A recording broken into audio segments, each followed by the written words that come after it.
Hey guys, good morning! Ayan. So, paano nga ba mag-grocery kapag maliit lang puhunan or nagsisimula ka pa lang sa pagtitindahan? Ito yung may apat akong nagawa paano ako mag-grocery.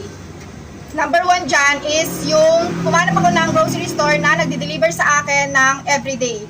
Yun yung kapag nawalan ako ng stock tapos kinabukasan meron na agad akong stock na ibibenta. Number 2 naman guys is from ahente. Ayan.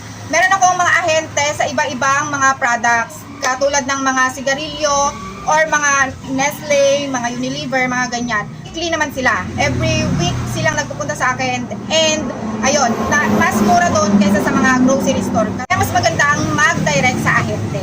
Number 3 naman is yung pang-personal. Ikaw mismo yung pupunta sa palengke para hanapin yung mga items na wala sa grocery store, wala sa ahente, and sa bayan mo lang siya talaga mabibili or sa palengke mo lang siya mabibili. Katulad ng mga tuyo, lighter, ganyan.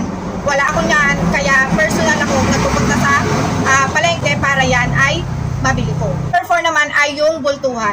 Pupunta ako sa may supermarket na malapit din sa amin at doon ako nagbubultuhan. Lahat na ng mga items na nandun ay dapat once a month lang ako magpunta or twice a month lang ako magpunta para naman may tatao dito sa tindahan at hindi pa laging wala. Sa bultuhan naman, dapat ay maramihan ka na talaga mamili niyan para di pabalik-balik sa supermarket. Ayun.